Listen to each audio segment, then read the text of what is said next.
Hey everybody, it's Queen Jelly and welcome back to the Toy Box. Before we get into our dolls today, I just want to talk about why my background kind of looks a mess and my desk will probably look a little bit empty as well. If you don't know, I do live in Central Florida and we just had Hurricane Milton come over. I don't know why I want to say a different name, but I do. But we just had Hurricane Milton come over. Fortunately for me, I am close enough inland that they actually were like, hey, don't evacuate because we have other people that do need to evacuate. We need you to stay off the road. So that's the kind of area that I was in. We did have a lot of storm, but thankfully the apartment complex that I live in, we kept power the whole time and we did not have any property damage that I'm aware of, at least for my apartment. I do live on the second story, so we didn't have like flooding or anything like that. So I know that there are a lot of people that have it a lot worse than I do, and I am so very grateful for the, place that I'm at and that, that I'm safe and that everyone that I know is safe. Some of my friends have lost power, but that is the worst that I've heard, at least of the, my close personal circle. So that's good news. But the reason why my background looks like that and I have this here is because before the storm, I did decide to pack up a lot of my more valuable dolls in suitcases just in case I did have to leave, or like for some reason we lost power or something and I had to, go somewhere, stay somewhere else. I would have my dolls with me, one for comfort and two, worst case scenario, I lost everything but my dolls, I could sell them. So obviously I wasn't able to pack everything up because I do have a lot, but this right here is my most valuable collector dolls. And then in the other room, I actually have a suitcase that's full of my Monster High Generation 1 dolls. And then this is just my in-box doll collection, which as you guys know, I don't collect a lot in box. So this is a kind of a smaller pile, but that's just kind of why I have this stack of boxes here and then this here. But I wanted to get back into a little bit of normality after the storm. So I wanted to open some dolls that I've had for a couple weeks. It's been on a pre-order, so I got it in from Amazon a little bit ago, and then actually a doll that I've had for quite some time, which I will talk about in a second, but it is going to be the new Deluxe Elphaba doll for the new Wicked movie, which I am still kind of on the fence about. I have had a hyperfixation for Wicked for basically my entire life since I saw it as a teenager. Like as a kid, I grew up when I could pick what I wanted my room to look like. I had it painted green with black shelving. I even had green light bulbs so that it would be even more green. My bed had green sheets. I had all of my Wicked toys. Like I collect like Wizard of Oz toys, but they would be like, like the Wicked Witch specifically, and I would have all of those all over my headboard along with like my chistery and like stuff from the musical.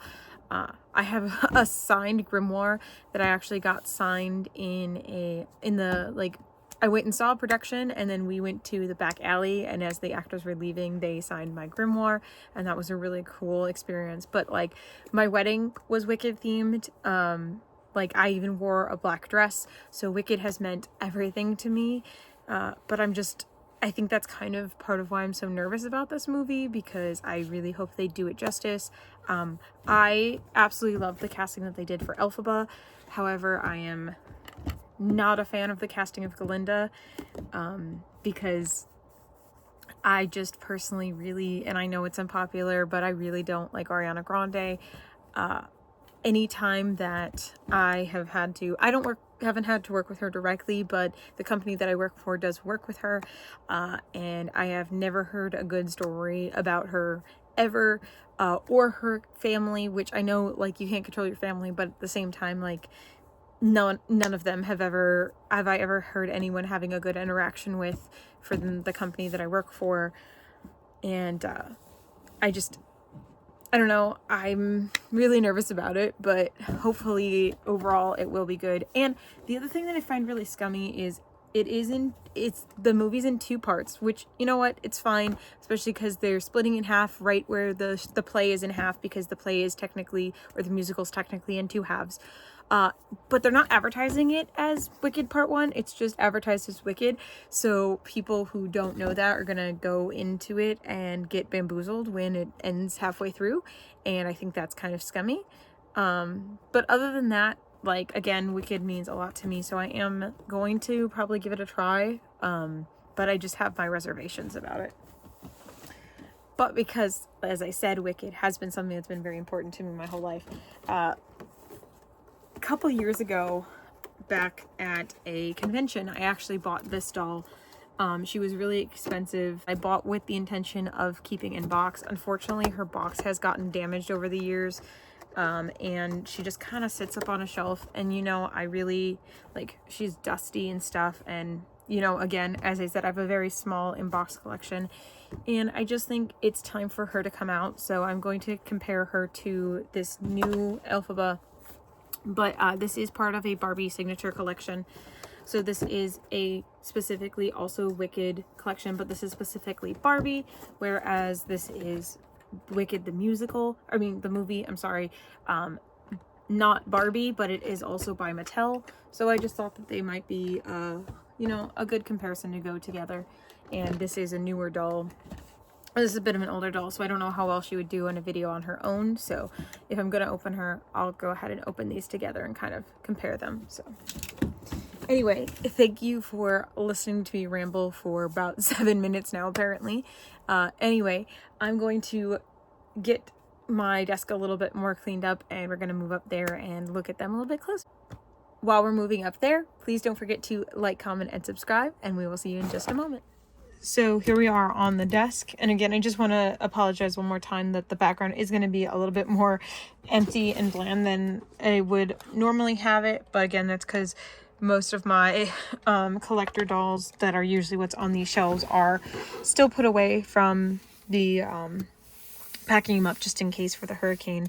Is that it literally just passed a couple hours ago, and it's finally kind of calm, and like I said, I just wanted to do something a little bit more normal to kind of relax after that. So I'm going to be opening my 2 Elphaba dolls here. I have my new Wicked Deluxe Elphaba, and then I have a Barbie signature Elphaba from the musical directly, as opposed to this one's based on the movie. And again, this one is a Barbie, whereas this is specifically supposed to be just Elphaba, no Barbie involvement. On the back, it does say, "In this untold story of Oz, social outcast Elphaba and effervescent Glinda forge an unlikely sisterhood that seats their destiny as Glinda the Good Witch and the Wicked Witch of the West." And then it says it in multiple different languages.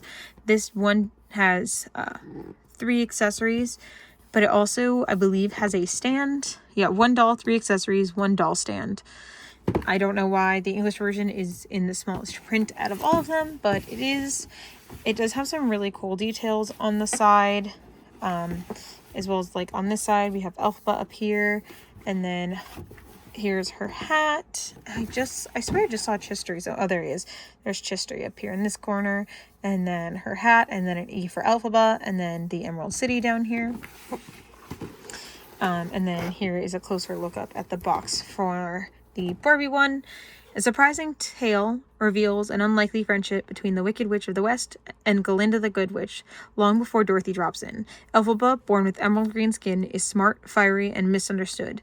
Glinda is beautiful, ambitious, and very popular. The remarkable odyssey of their unexpected friendship leaves both their lives changed for good.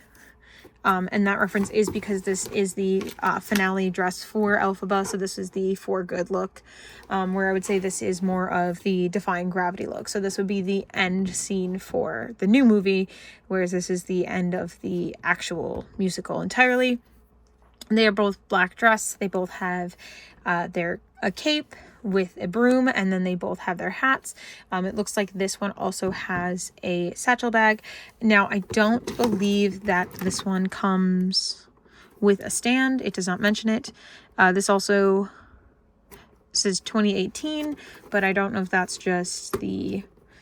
but yeah, you can see the damage to the box. Yeah, it's even like a little crack down here, which is really unfortunate, but that is just something that happened during the move a few years ago, and it just kind of has been sitting up there, and I think I will get more appreciation out of her actually out of the box than being, you know, shoved back behind other boxes to kind of hide the fact that she's a little damaged. But she is definitely one of the more expensive dolls in my collection, especially for a $75 for a single doll. That's on the higher end of what I'll pay. But considering some of the prices for the Mattel Creations dolls lately, it's actually like not that crazy. But at the time, I wasn't doll collecting. I just got her as, you know, because she was Elphaba, and I've always been obsessed with Elphaba. So $75 was a lot for me at the time, which again, I'm not saying that it's still not a lot, but I now open dolls that are around that same price range. So opening her now doesn't feel as crazy as it did when I first bought her. So I'm going to go ahead and start opening these.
Okay, so now both of them are out of the box.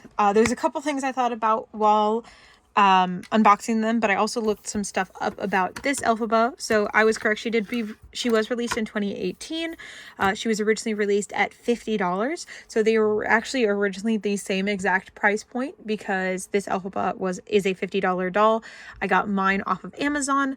I don't know what the retail release is looking like, but I do know that some of the more budget ones, the $25 ones, are showing up in the stores. The only one I was really nervous about was this one, because if it's anything like the Barbie movie dolls, the $50 deluxe dolls sold out and did not come back in, or the $25 dolls have kind of come in and out of stock. So that's kind of why I wanted to focus on making sure that I got this one right away. But as I said, this was released in 2018 as part of the Black Label Barbie collection. And this one is a 2020 doll, or 2024 release. Oh my goodness. For the Wicked the movie. I don't know the exact number for either of these, but again, this is the deluxe doll, so I'm assuming that it is a limit of some kind. It is still mass produced, again, as it came off of like Amazon. It wasn't any specific retailer. But this is the Wicked Elphaba Barbie doll. This certifies your Wicked Elphaba Barbie doll was created through the collaborative efforts and designs of artists at Mattel. And again, there it says the Black Label. And on this one, it does not say what that means. I know on newer releases, it tells you like no more than X amount were made or whatever. But I'm sure you could find that out if you're interested. But again, they were both originally $50 dolls. And to me, that looks about right. I'm glad that this Barbie does come with a stand as well. Definitely will need rubber bands to hold their brooms onto their hands. But also, before we get further, I do want to point out that this doll is most likely based more on Idina Menzel, where this is based more on Cynthia, who is playing obviously it's strictly based on her, but in the book for Wicked by Ewan McGregor, Elphaba actually originally is supposed to be black. So the casting of Cynthia is, I think, in my opinion, an excellent choice, and I think she will be phenomenal for the role. But on Broadway, the part was originated by Idina Menzel, who is a white woman. So this Elphaba is going to be based more on a white complexion and white like features, where she has more of a, black features, because this is based on a black woman. So I just want to say that. Also, the other thing that I was thinking about while I was unboxing them is that Wicked, the movie, is based on a musical, which is based on a book, which is based on a movie, which is based on a book. So we have had a lot of iterations of Wizard of Oz over the years. My personal favorite, of course, has always been and probably always will be Wicked. I just very much relate to Elphaba on such a deep and personal level. Obviously, my skin is not green, but as someone who grew up undiagnosed autistic, I definitely was much of an outcast, and it didn't really seem fair, and I couldn't really understand why. And so just having a character that I could kind of relate to is also being on the outside, but still having a kind heart, even when, they say that they're wicked, underneath the whole time, they really truly have a kind heart. And it was just a very special experience for me, and a very special story. So anyway, enough about me. We are now going to get on to the dolls themselves. So I just wanted to do a head to toe on both of them. So we'll start with one and then we'll go to the other one. Again, keep in mind these are same price point, but this one was released in 2024 and this one was released in 2018. This one is intended to be a Barbie, and this one is intended just to be strictly Elphaba. Probably repeating myself. I'm not sure how I'm going to be editing down this video. But I also want to point out that these are from two different parts in the musical. So this, I believe, is supposed to be from Defying Gravity, which is the final song for the first half of the musical, the first act. And then this is the finale stress from the entire musical. I'm going to start with this Elphaba over here. If I am able to, when I'm doing my uploading, I will do my best to remember to put segments down so that if you want to skip around and only see one or the other, you can do that. So if we start at the top of our Elphaba here, she does come with the hat, which to me looks like, this whole outfit looks like it came straight off of the set. Like she literally is an exact replica of the costume. I have seen the musical several times, as well as done backstage tours, and like just seen this costume up close in different ways, and this looks almost exactly like what it's supposed to look like, and I think it's just amazingly good. So I don't want to necessarily have to keep saying that like every time I point everything out, so I'm just gonna overall say that this looks stage accurate in my opinion. The only thing is this stand keeps messing up the way that this shirt is sitting, and it's really bothering me. So for right now, we're just going to take that off. But we do have her hat. It is smooth at the top with a slight point, and then has this very like specific silhouette that we typically see with Elphaba's hat. That's kind of this like wavy, not perfectly straight brim. For her face, she has these really pretty like sharp angles with this dark emerald green skin. You can see a little bit of blushing. She does have a neutral-ish expression with just a dark red lip. It's very pretty, and again, kind of based more on Barbie or Idina Menzel in her features. So, you know, very Eurocentric, very sharp, angular features. She does have a braid, which is what we typically see with Elphaba from the musical. And then it does go down to, let's stand her up. So it does go the end of her hair within the braid. So it is, of course, a little bit longer, but it does go to right past her bottom. And then her top, as you can see, is in 2 pieces, but it's actually in 3. So this cape is a separate piece as well. As you can see, it does use the old style snaps here on the back, which I really like. And the cape is also attached via snaps on at least that side. It might only, oh, I guess it is sewn on to the other side. So it's not completely removable, but it is so that you can open up the back and get the dress off of her if you wanted to change her. Which, if I got her when I was younger, I definitely would change her, because this would have definitely been my primary Barbie, and she would have definitely just gotten changed into multiple different outfits over and over again. And I would have always had her represent me when we were playing Barbies for sure.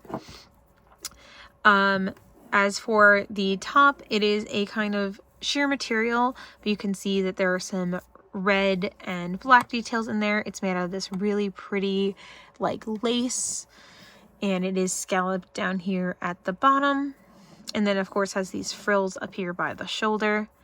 We travel that down. It is also laced at the cuff. She does not have painted nails, but her skin is completely green.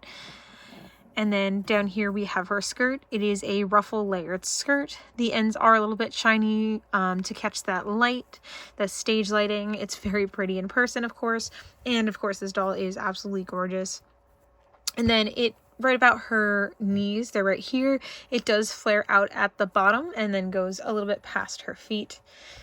As for her shoes, they are these little black boots. Excuse me, they are, you know, very traditional witch boots. They're very vintage, Victorian looking. They have the double buttons down the front. Very simple and classy, but that's, you know, what they should be. Plus, like, you can't really see them anyway under the dress. They don't really need a lot of detail, but there is multiple layers to it. So there's this silky layer and then this kind of see-through sheer layer here on the top. As for her broom, it doesn't have a lot of detail. Also, her hand is completely flat and not sculpted at all to hold the broom. So the only way she can hold it is by rubber banding it on. It is a smooth handle up here at the top, and then has this kind of like wrap around the middle, as well as then the brooms here at the bottom, as well as some bristling detail. So it is a full all the way around molded broom, but not with a super lot of detail. We will look at it, the other one, but it is much smaller also than the new Elphaba broom, and also is a lot lighter. But again, her hand is not molded to hold it, so it's probably a good thing that it's not as heavy. But yeah, so there she is. There's a little quick overview of her. Again, she's a little bit of an older doll, released in 2018, originally priced at $50 and part of the Black Label collection. Whereas, again, I got mine for $75, but I've also had her for probably like 5 years or so. I'm not entirely sure how long it's been, but it's definitely been a while that I've had this Elphaba in her box. Before I fully put her away, though, I do want to point out she is articulated. She does not have like waist or ankle articulation, but she is articulated at the knee, at the elbow and the wrist, as well as in the typical 5 points. So at her shoulder, hips, and head. And the head does have full articulation, so it's side to side and front to back, which you typically see with a articulated Barbie from this time. It's not going to be like a made to move Barbie, but she is articulated, which is really nice. Not all of the collector dolls do have articulation. A lot of them have, you know, like the Model Muse bodies or whatever. So it's really nice that she has the articulation so she can do like the flying poses and stuff like that. And then we have our 2024 Elphaba, which is based more on Cynthia Errow's portrayal, which is from the upcoming Universal movie. She obviously has a much different complexion than Indina Menzel, so her features are a lot different, which I think is really cool. I really appreciate that for her. This is going to be her hat. Her hat is a lot more detailed than the original. The one that's on the Barbie is very accurate to the one that they use in the theater, where it's very basic and doesn't have a lot of detail, but I'm assuming that this is going to be very accurate for the new movie. What I know is definitely very accurate is her face. Her face is, first of all, if I can get it into the camera, absolutely gorgeous. I also love the little like smirk that they gave her. She does have green lips, and then she has these adorable freckles all over her face. And in my opinion, she looks just like her actress. Like, this sculpting is really amazing and well done. And then she has natural textured hair, which is all curly down here at the bottom, and I think that's such a really neat and like wonderful touch that they gave it, as well as she has these beautiful baby hairs all the way around the front. They are just printed on, they're not molded or anything, but they are that extra little detail, and I just think that they are so stunning. And they did just a wonderful job. I think Universal did a great job of casting for Elphaba, as well as Mattel did an excellent job of capturing her likeness for this doll. And then as for her outfit, it is actually kind of similar, but that's also because like Elphaba just wears very similar clothes throughout.